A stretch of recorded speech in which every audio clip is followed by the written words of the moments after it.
9h17 sur BFM Business, c'est l'heure de la chronique internationale de Mathieu Jolivet. Ursula von der Leyen veut un mur anti-drone pleinement opérationnel en 2027. Bruxelles doit dévoiler demain ce projet alors que les ministres de la Défense de l'OTAN sont réunis aujourd'hui. Il faut dire que sur le front ukrainien, les nouvelles technologies spatiales et l'essor fulgurant aussi des drones ont radicalement changé la donne, la gestion du conflit. Les stratèges sont contraints d'actualiser aujourd'hui leur logiciel à vitesse grand V, Mathieu. Oui, désormais, si vous prenez, Stéphanie, une bande de 15 km de profondeur qui s'étend sur toute la ligne de front ukrainien, eh bien, chaque mouvement au sol devient perceptible quasi instantanément. Autrement dit, le champ de bataille est devenu totalement transparent.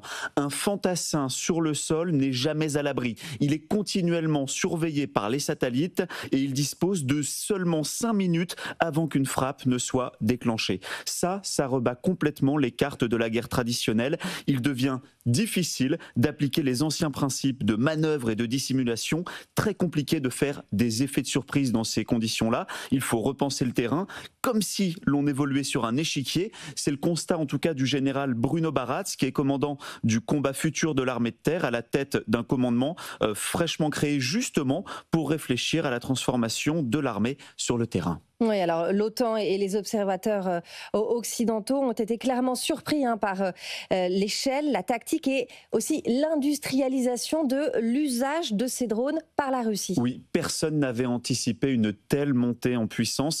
Les stratèges français ont désormais bien identifié la méthode russe.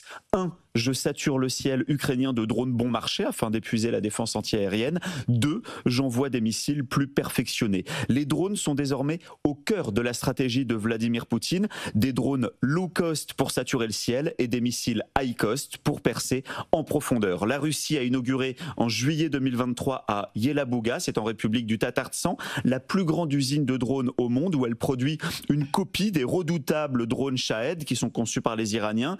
Moscou veut diviser par 10 le coût unitaire du drone Shahed, passant de 200 000 à 20 000 $. Pour soutenir cette montée en cadence, la Russie aurait même, selon des ONG, recruté massivement plusieurs centaines de femmes africaines attirées par des salaires confortables, parfois sans connaître la nature exacte de leur emploi, c'est-à-dire assembler des drones.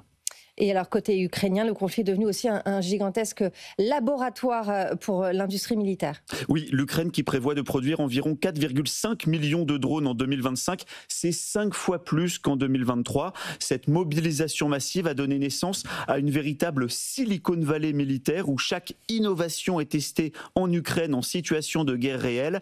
En 3 ans, l'Ukraine est passée d'une poignée à plus de 500 fabricants de drones. Les industriels occidentaux, turcs ou sud-coréens envoient leurs prototypes sur le terrain, si bien que le label testé en Ukraine est devenu un véritable argument de vente. Aujourd'hui, Ursula von der Leyen veut industrialiser à l'échelle du continent le modèle ukrainien pour répondre à cette nouvelle donne imposée par Vladimir Poutine. La chronique internationale de Mathieu Jolivet à retrouver tous les soirs dans le à 19h Écho.